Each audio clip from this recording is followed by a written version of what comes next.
My name is Beth Hiley here for BoardGameGeek, and I'm here at Gen Con 2016, sitting down with Patrick Leader of Leader Games, and you've brought us Vast. Yes, Vast the Crystal Caverns. Vast is the product of a great Kickstarter we did in last September.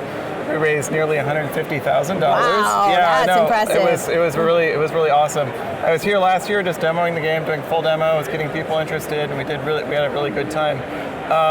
Sold about 3,000. We're now just delivering, so we're a little late, but that's okay. These things happen. I'm glad I had the extra time to polish the game. So Vast is a 1 to 5 player asymmetric dungeon crawler. Instead of everyone playing the hero, like in a Descent style game or whatever, only one player is the hero. They're playing as the knight, who is placing cubes on their sheet to kind of explore this cave, find treasures, and other things like that. The knight is trying to kill the dragon player in a 5-player game. So next then is the goblins. The goblins are... I'm going to bring one of these boards over. Yeah, thank so obviously you. here's our little knight token was in the middle here, but we're going to bring over the goblins. The full edition has meeples for all the characters as well as character standees with the full art on them. The goblin player then is mustering his hordes out in the darkness. He spawns on the board, and then the goblin tribes come in and attack the knight. The goblins win if they kill the knight player. The dragon is playing, is trying to move all of,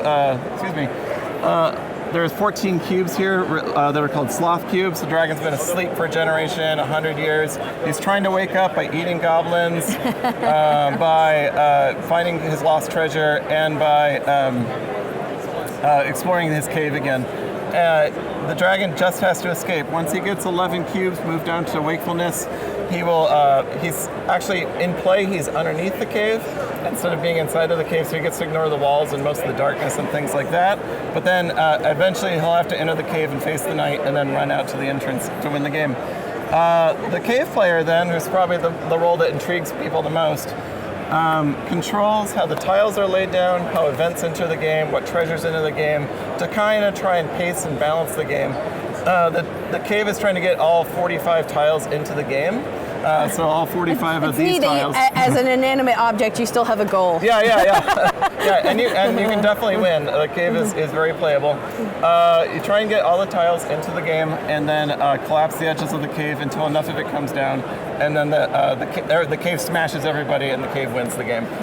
During the Kickstarter, we also added a thief character who is trying to steal 6 treasures from the cave to buy his freedom from this warlock that's cursed him to keep repeating the same day every day, or this day over and over.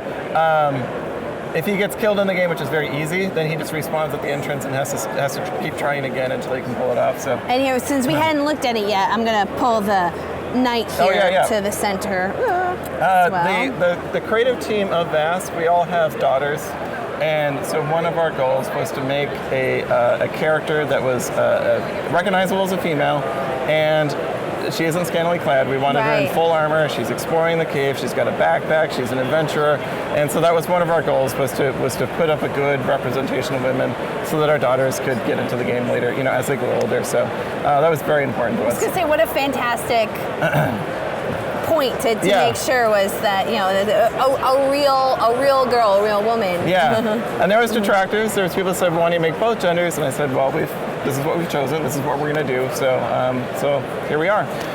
We're selling it all weekend at my booth, 2908, $50 or $60, excuse me. Don't say 50 when you get there. And in room 143, which is the Cards Against Humanity room. How long do you think a full game would take? A full game, your learning game, I will admit, is going to take a little bit longer. You're basically playing 5 little games. It's going to be about 2 hours. My group can get through a game in 90 minutes, and we actually had a 60-minute game last night, so just fine. What was I going to say? And the 2 other features I'd like to talk about is that you can play the game solo with any of the 5 roles except for the cave.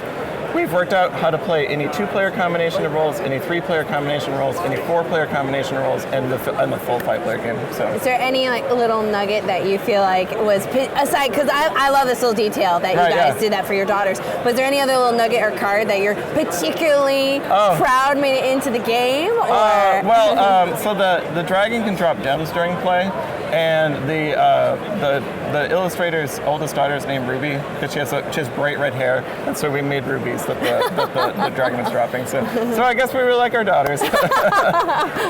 Well, if you guys are interested in checking this out, this is from Leader Games, and it is Vast, the Crystal Caverns, with a wonderful homage to your family, particularly your daughters, and you guys should check it out. Thank you. Thank you. That's perfect.